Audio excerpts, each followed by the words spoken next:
Aquarians, let's see कि 10 दिसंबर 2024 का divine message, goddess guidance, universal message क्या है।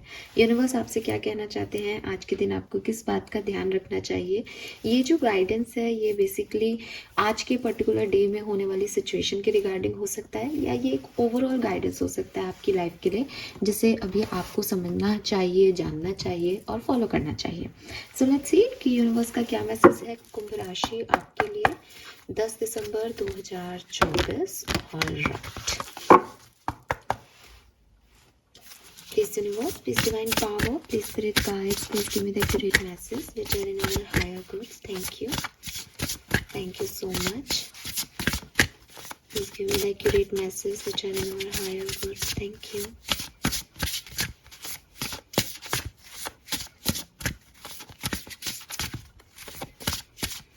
कुंभ rashi, sun moon Venus rising, guidance for Kumbh Rashi, Sun Moon Venus rising. Thank you spirit guides, thank you archangel, thank you my guardian angel. All right, we have feast, homeward and witch. All right, so we have feast, we have homeward and we have witch. So मुझे मैंने शायद पहले भी बताया होगा लेकिन फिर बता देती हूँ, मुझे ऐसे मैसेजेस मिल रहे हैं इन वर्क में भी और एक जनरल वे में भी कि 12 पोर्टल में कुछ बदलाव आएंगे लाइफ में एक्वेरियस, ठीक है आपके लिए। और मुझे यहाँ पे वो अगेन वो 12 नंबर 12 आपको दिख रहा हो, दिखने लग जाए तो आप समझना कि मैं आपकी बात कर रही हूँ जिन लोगों को 12 दिखने लग जाए, क्योंकि 12 पोर्टल भी आने वाला है और 12 नंबर आपके लिए मुझे बहुत 11 और 12 दोनों 2 और 3, ठीक है। सो वो मून एनर्जी कंफ्यूजन दे रही है और 3 की एनर्जी विजडम, जुपिटर की एनर्जी विजडम दे रही है। सो मुझे लगता है कि ऐसी कोई स्टेट ऑफ माइंड में आप जाने वाले हो नियर फ्यूचर में जहाँ पे कुछ बदलाव आएंगे। अभी तो मैं इतना ही बोलूँगी कि कुछ बदलाव आएंगे, क्योंकि फिर वो ज़्यादा बोल देना भी गलत हो जाएगा। बट यस, 12 पोर्टल में आपकी लाइफ में कुछ बदलाव आएंगे, ठीक है। तो यहाँ पे मुझे नंबर 12 दिख रहा है, ये मैंने बात इसलिए की बिकॉज वो 12 नंबर मुझे बहुत दिख रहा है एक्वेरियंस के लिए। अब क्यों दिख रहा है आपको 12 दिख रहा हो तो एक अलग है। वाह यार, सी 39, मैंने लिटरली कार्ड पहले इसका नंबर नोटिस नहीं किया है सीरियसली। और मुझे अभी जब मैं बोल रही हूँ मुझे 12 नंबर दिख रहा है तो मुझे वो 39 में भी 12 दिख रहा है।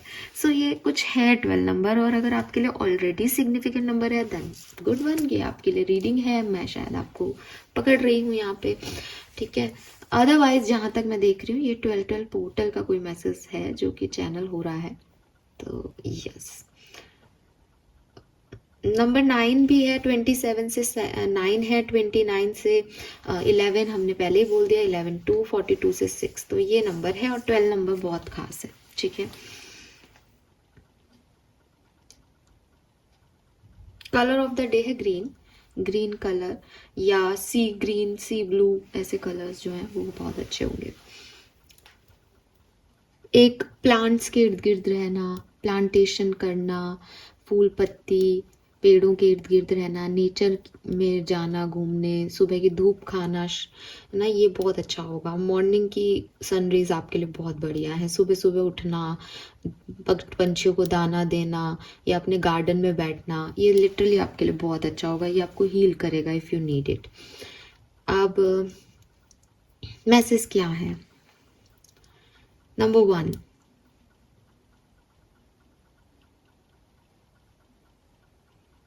चीज़ों के बारे में ओवर थिंक करना छोड़ दो, ठीक है।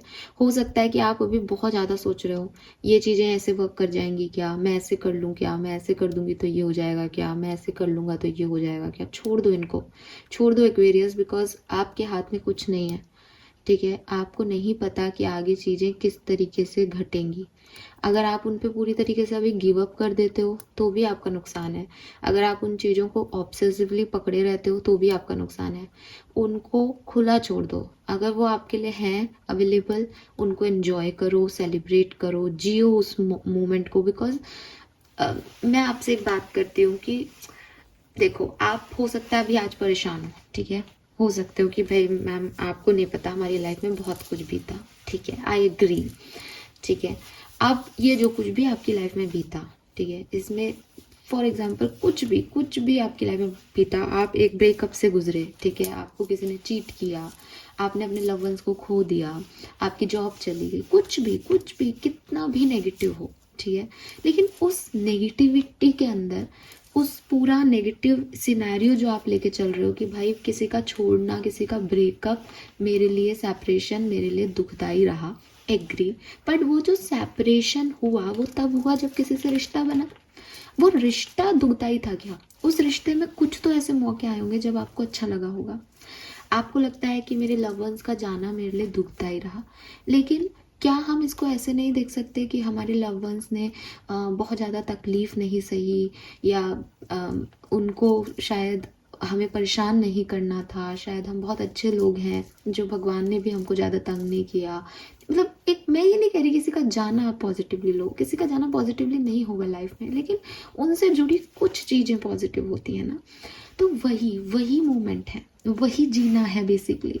कि आपको आपकी जर्नी में कोई ये नहीं कहेगा कि तूने कितनी उपलब्धियां ले ली, या तूने जो है तेरे लाइफ में कितना अच्छा समय आया। वो आपको जज वो नहीं कर रहा, आपको जस्टिस उस चीज़ का नहीं मिल रहा कि तेरा समय कितना अच्छा रहा भाई, तेरा तो मज़े किए पूरी ज़िंदगी। नहीं, तुम्हें जस्टिस इस चीज़ का मिल रहा है, तुम्हारे कर्म इस चीज़ के हैं कि तुमने उन चीज़ों को किस तरीके से जिया, उन मोमेंट को कैसे जिया, चाहे वो अच्छे मोमेंट थे तो कैसे जिए और बुरे मोमेंट थे तो कैसे जिए। तो जब आप किसी इंसान के बारे में बात करते हो तो आप उसकी उपलब्धियों को ऐसे नहीं देखते कि अच्छे टाइम में वो कितना अच्छा रहा। उसकी उपलब्धियां यही हैं कि खराब समय में भी वो कितना अच्छा रहा। सो वो आपको करना है कि हो सकता है चीज़ें आपको एक, आप वर्स्ट सिनेरियो लेके चल रहे हो, खराब ही होना है, खराब ही हो रहा है, बहुत बुरा है मेरे साथ, ये गलत हुआ है, कोई मेरे दर्द को नहीं समझ सकता। मैं बिल्कुल आपसे एग्री करती हूँ, जब पेन होता है तो वो ऐसा ही लगता है, पेन होता है तो किसी की समझ भी नहीं आती। बट मैं आपसे जनरली आपको एक सेकेंड साइड ऑफ कॉइन दिखाना चाह रही हूँ, या लाइफ का एक दूसरा सिनेरियो दिखाना चाह रही हूँ, जहाँ मैं ये दावा तो नहीं कर रही आपसे कि सब चीज़ों में कुछ बहुत अच्छा ही हो रहा है, हो सकता है बुरा भी हो रहा हो। लेकिन जैसे ज़िंदगी चलती है उसमें कुछ ना कुछ मोमेंट ऐसे आ ही जाते हैं जब हम हंसते हैं, जब हम बोलते हैं, जब हम नए नए जुड़ते हैं किसी से। हमें नहीं पता होता है वो आगे चल के धोखा देगा, लेकिन जब जुड़ाव होता है तो अच्छा लगता है। जब जुड़ते हैं किसी से तो मन खुश होता है। वो मन की खुशी इम्पॉर्टेंट है ना। अगर आप शुरुआत से उस कनेक्शन में ये सोच के चलते कि मुझे नहीं करना ये सब, मेरे को तो इसमें दुख मिलेगा, आउटकम इसका बुरा होगा, अगर आपको कोई पहले से बता देता तो आप आउटकम से तो बच जाते, लेकिन आप उस जीने को भी तो मिस करते ना जो आपने जिया। तो ऐसे ही आप सोचते कि मेरे लव वंस मुझे छोड़ के चले गए, दिए ही क्यों थे भगवान ने, अगर इनको लेना ही था तो देते ही नहीं। लेकिन जब वो दिए थे तो वो आपके प्रोटेक्टर थे ना, तब तो आपकी लाइफ में सब कुछ बढ़िया था ना। तो चीज़ों को बुरा लग रहा है तो बुरी दृष्टि से देखो एक्वेरियस, लेकिन यूनिवर्स आपको कह रहा है कि जियो, जियो एक्वेरियस, हर पल को जियो। ठीक है, बुरा लग रहा है, इमोशंस बहुत हावी हो रहे हैं, बहुत तेज रोना आ रहा है, रो। ठीक है, रो, आराम से रो, अपनी हीलिंग करो। रोना कमज़ोरी की निशानी नहीं है, रोना अपने इमोशंस को जान लेने की निशानी है कि मुझे पता है कि ये चीज़ मुझे हर्ट कर रही है, एटलीस्ट मैं देख पा रहा हूँ कि मुझे क्या हर्ट कर सकता है क्या नहीं। मैं किसी दिखावे में नहीं जी रहा, मैं किसी धोखे में नहीं जीना चाह रहा, या मैं अपने आप को धोखे में नहीं रख रहा। मुझे पता है कि ये चीज़ मुझे हर्ट कर रही है, किसी का जाना मुझे हर्ट कर रहा है, किसी से धोखा मुझे हर्ट कर रहा है, कुछ नौकरी चली जाना मुझे हर्ट कर रहा है। लेकिन जब मेरे पास वो व्यक्ति था, जब मेरे पास वो नौकरी थी, तब मैंने जो माहौल जिया, मेरे पास वो यादें हैं, मैं उनको एंजॉय करके आया हूँ। मैंने अपनी ज़िंदगी को जिया है, तजुर्बे लिए हैं, लोग कैसे होते हैं वो देखे हैं, ज़िंदगी कितनी कड़वी हो सकती है किसी के लिए वो देखा है। दैट्स लाइफ, यही ज़िंदगी है। क्या किसी की भी ज़िंदगी ऐसी नहीं है कि जो चाह रहे हैं वो मिल रहा है, मज़े आ रहे हैं, नहीं। जो बहुत पैसे वाले हैं उनकी लाइफ के अपने स्ट्रगल चल रहे हैं, हेल्थ इश्यूज चल रहे हैं। जो मिडिल क्लास व्यक्ति है उनके अपने फाइनेंशियल चैलेंजेस चल रहे हैं। और प्यार मोहब्बत में तो हम सबको पता है कि हमको नहीं पता आउटकम, हम सबको पता है पापा नहीं मानेंगे, मम्मी नहीं मानेगी, लेकिन फिर भी हम वो उस सिचुएशन में पड़ जाते हैं, जीते हैं कि कहीं ना कहीं ऐसा ही लिखा गया होगा। और गीता अगर आपने कभी पढ़ी हो तो आपको समझ में आएगा, you are not the controller. आपको ये हक है ही नहीं कि आप कैलकुलेशन बिठाएं और देखें कि आउटकम क्या होगा और क्या अच्छा रहेगा क्या बुरा रहेगा। आपको सिर्फ और सिर्फ जीना है इस पृथ्वी पे, और ऐसे जीना है कि आपके अच्छे कर्म ज़्यादा हो, बुरे कर्म ना हो, ताकि आप फिर नेक्स्ट जन्म में कुछ बेहतरी पा सके। तो यही यहाँ पे चल रहा है बेसिकली। मुद्दा जो मसला है इस पूरे संसार का वो यही है, लेकिन हम वही नहीं समझ पाते because of attachments, because of obsession, जो कि मैं पर्सनली मानती हूँ कि ठीक है, कोई बात नहीं। अब यूनिवर्स आपको गाइडेंस सिर्फ इतना दे रहा है कि मोमेंट टू मोमेंट जियो। ओवर थिंकिंग करने से, समस्याओं को सोचते रहने से समस्याओं के हल नहीं मिलते। जस्ट एक पॉइंट ऑफ व्यू चेंज करने की ज़रूरत है। समस्या ख़त्म नहीं होगी उससे, लेकिन आपको ज़िंदगी जीना आ जाएगा। और जिस व्यक्ति को ज़िंदगी जीना आता है उसको फिर कोई फ़र्क नहीं पड़ता कि उसकी ज़िंदगी अच्छी चल रही है बुरी चल रही है, बिकॉज उसको पता है कि ये तो ज़िंदगी है, आज ऐसी है कल वैसी हो जाएगी, परसों हम खुश हो जाएंगे, तरसों हम रो रहे होंगे। आज कोई अच्छा व्यक्ति आ जाएगा, वही अच्छा व्यक्ति 1 महीने बाद बदल भी सकता है। हम किसी की गारंटी नहीं ले सकते, हम अपनी गारंटी नहीं ले सकते कि हमें, आज मैं आपसे ये बात कह रही हूँ, आप इस बात को समझ भी रहे हो कि ये सही कह रही है, और 1 घंटे बाद आप कुछ और सोच रहे होंगे कि उसने पागल बनाया, ये नहीं होना चाहिए, लाइफ ऐसे थोड़ी होता है। तो हमें अपनी गारंटी नहीं है, तो हम दूसरे की क्या गारंटी लेंगे इस दुनिया में, क्या कैलकुलेशन बैठाएंगे। एक बहुत अच्छा इंस्टा पे एक आजकल रील वो हो रहा है, मैंने भी उसको वो किया कि एक पाकिस्तानी सीरियल या मूवी का क्लिप है कि सही गलत समझ ही नहीं आ रहा है। तो उसमें वो एक फ़कीर कहता है कि सही गलत को इतना समझने की ज़रूरत भी नहीं है, वो हर चीज़ जो तुम्हारे दिल को सुकून दे रही है, जिसको करके तुम चैन से सो पा रहे हो, खुश हो पा रहे हो, वो सारी चीज़ें अच्छी हैं। और वो सारी चीज़ें जो तुम्हें नाखुशी दे रही हैं, तुम पे बर्डन दे रही हैं, तुम्हें सोचने की मजबूर कर रही हैं, ओवर थिंकिंग करने के लिए मजबूर कर रही है, वो सारी चीज़ें गलत हैं। तो वही मैं हमेशा कहते हैं ना कि खुश किसको करना है, खुश भगवान को करना है। भगवान कहाँ है? आपके अंदर बैठा हुआ है। कहते हैं ना बचपन से कि भगवान सब हमारे अंदर है। हिरण्यकश्यप उस खंबे में से भी आ गए थे, तो इट्स मीन्स कि कुछ ना कुछ एनर्जी हमारे अंदर ही छुपी हुई है, हम बाहर ढूंढ रहे हैं, बट वो हमारे अंदर ही भरा पड़ा है सब कुछ जो है। तो वो अंदर का जो सोल है वो कैसे खुश होगा? वो खुश होगा जब आप जो उसको अच्छा लगता है वो करो। तो जब वो खुश है तो अच्छा कर्म कर रहे हो। जब ऐसा लग रहा है कि यार मैं किसी की बुराई कर रहा हूँ तो मेरी सोल तो खुश नहीं हो सकती, आज मैंने गलत कर्म किया, तो मतलब गलत कर रहे हो। इट्स वेरी सिंपल, इसमें दिमाग लगाने की ज़रूरत ही नहीं है। तो बड़ी चीज़ों के लिए भी और छोटी चीज़ों के लिए भी अगर आपका सोल खुश है, आप खुद से सेटिस्फाइड हो, आप एक अच्छी नींद ले रहे हो, आपके मन में कोई कुछ करने के बाद आपको थॉट प्रोसेस नहीं आ रहे नेगेटिव, आप खुश हो, बस अपनी खुशी पे फोकस करो, वही सही कर्म है। Then we have justice is coming. मुझे लगता है कि आप में से काफ़ी लोग जस्टिस की डिमांड कर रहे हैं यूनिवर्स से, आप प्रेयर कर रहे हैं यूनिवर्स से, आप कह रहे हैं कि मैंने इतना किया, मेरे साथ ऐसा क्यों कर रहे हो, मैंने क्या बिगाड़ दिया। तो आप डिमांड कर रहे हो तो यूनिवर्स आपको आंसर कर रहे हैं कि तुम चिंता मत करो, मैं सब देख रहा हूँ और मैं संभाल लूँगा। जस्टिस की एनर्जी आपको ये भी कहती है कि यूनिवर्स का जस्टिस आपके अकॉर्डिंग नहीं होता, ठीक है। यूनिवर्स का गणित कुछ और है, उनके इक्वेशंस कुछ और हैं। आप अपने आप को मैं मान के चीज़ें देख रहे हो, मैं ये कर रहा हूँ और सामने वाला ऐसा कर रहा है, वो वैसा कर रहा है, ये ऐसा कर रहा है, राइट। आप कहीं ना कहीं एक सेल्फ ओरिएंटेड पर्सन होकर के चीज़ों को देख रहे हो।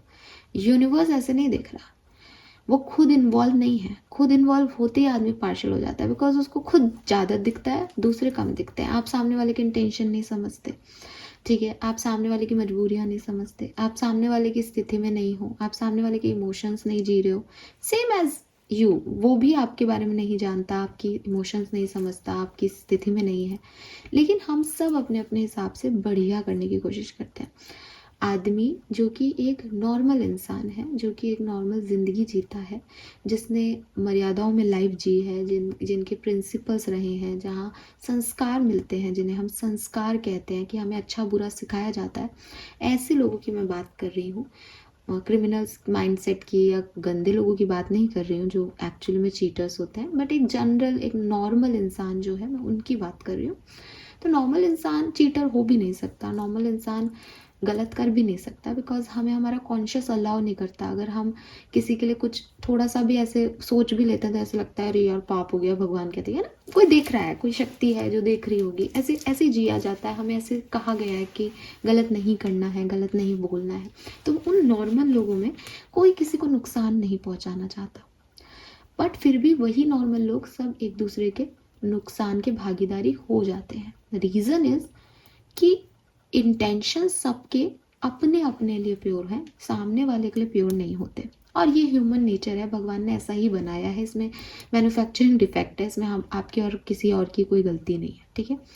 फॉर एग्जाम्पल कि कोई एक ऐसी जनरल सिचुएशन का एग्जाम्पल ले रही हूँ कि एक मेल है, बीवी का साथ दे कि अपनी मदर का साथ दे। बहुत बहुत कॉमन चीज़ है कि फैमिली और बीवी बच्चों के बीच में एक मेल फंस जाता है।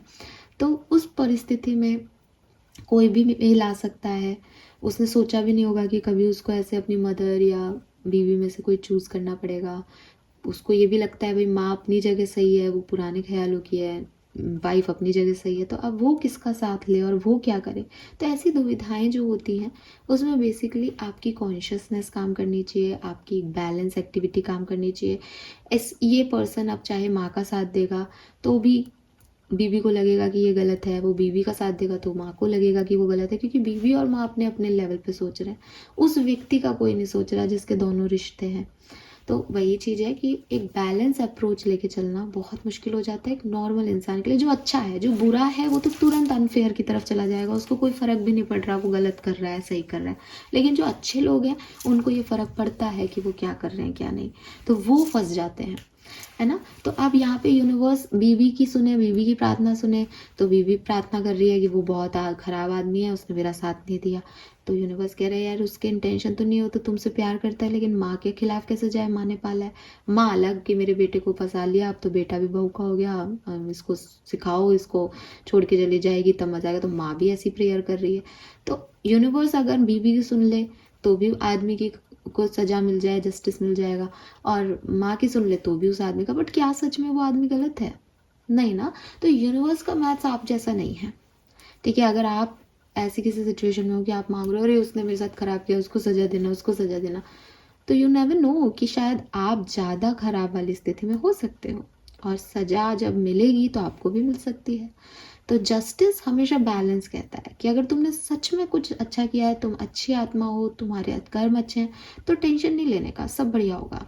लेकिन अगर तुम सिर्फ ये डिमांड कर रहे हो सामने वाले को सजा मिले, सामने वाले को सजा मिले, तो हो सकता है कि तुम अभी पूरी चीज़ नहीं देख पा रहे। जब चीज़ें फोल्ड अप होंगी, जब चीज़ें ओपन अप होंगी, तो तुम्हें दिख जाएगा कि क्या जस्टिस रहा, क्यों मिला, तुम्हारी आंखों के सामने सब आ जाएगा। तो इतना परेशान मत हो। मुझे लग रहा है कि यहाँ ओवर थिंकिंग की प्रॉब्लम ही दिखती है, इसीलिए ये सारे मैसेज कहीं ना कहीं हमको वहीं चैनल कर रहे हैं, ठीक है। दूसरी चीज़ मुझे लग रहा है कि बहुत पैसा खर्च हो रहा है ठीक है, बहुत पैसा खर्च हो रहा है किसी का, तो थोड़ा सा पैसे पे कंट्रोल करें। चाहे आप लग्जरी पे कर रहे हो, चाहे आप फूड वेस्ट कर रहे हो, चाहे आप क्लोथिंग पे कर रहे हो, बट आप बहुत पैसा वेस्ट कर रहे हो, बहुत सारे पार्सल आ रहे हैं किसी के, तो प्लीज़ इतना पैसा मत खराब करो। वैल्यू करो अपनी मनी की, अपने हार्ड वर्क की, ठीक है। अगर आपका कोई काम की चीज़ नहीं है तो उसको दे दो किसी को। सेलिब्रेट करने का मतलब, ज़िंदगी को जीने का मतलब वेस्ट करना नहीं है। चाहे वो ज़िंदगी हो, चाहे वो कोई मटेरियलिस्टिक चीज़ हो, बड़ी कीमती होती है, ठीक है। जिसके पास नहीं है, अभी हम बात कर रहे थे कि लव वंस नहीं रहे तो उनकी ज़िंदगी नहीं रही उनके साथ। तो जिनके पास नहीं है वो जानते हैं कि ज़िंदगी कितनी इम्पॉर्टेंट होती है, जान की कीमत क्या है। आपके पास है तो आप हवा में उड़ रहे हो अभी, लेकिन वैल्यू करो, क्योंकि कहते हैं ना कि वैल्यू करोगे तो सामने वाली चीज़ भी आपकी वैल्यू करेगी, नहीं कर पाओगे तो 2 मिनट लगते हैं आजकल, तो अनसर्टेनिटी है बहुत। आजकल क्या, हमेशा से ही है, बट आजकल अपन बात कर रहे हैं इस बारे में। So take yourself out on a date, खुद को खुश फील कराएं, अच्छा फील कराएं। जब भी कोई ओवर थिंकिंग लगे, पॉजिटिव थॉट अपने दिमाग को दें। ऐसी जगह पे जाएं जहाँ बैठना उठना अच्छा लगता है। और यस, बेसिकली यही है कि जल्दबाजी मत करो सिचुएशंस को लेकर के, क्या आउटकम आएगा आज ही बता दो मुझे आंसर। चलने दो, इसको ऐसे ही चलने दो। अच्छा आ रहा है खुश हो जाओ, बुरा आ रहा है रो लो, परेशान हो लो। ओवर थिंकिंग करके उसको और ख़राब मत करो, ठीक है। Yes, this is all for you guys. Let's see कि आपका कर्मा कार्ड क्या है आज के लिए, 10 दिसंबर 2024, Aquarians. Donate your clothes. Okay, तो यहाँ पे भी ये वार्डरोब खोल के बैठी है, तो यहाँ क्लोथ्स दिख भी रहे थे, तो मैंने आपको बोला भी कि वेस्ट मत करो। हो सकता है आप नए कपड़े खरीद रहे हो, पुराने पड़े हैं आपके पास बहुत सारे, सो इसलिए भी ये कार्ड है कि डोनेट योर क्लोथ्स, ठीक है। और उससे आपके अच्छा कर्म जो है वो इम्प्रूव होंगे, और जस्टिस जो है वो आपको इस बेसिस पे मिल सकता है। Fine, so yes, this is all for you guys. Thank you so much reading को देखने के लिए। चैनल को लाइक और सब्सक्राइब कीजिएगा। Bye bye.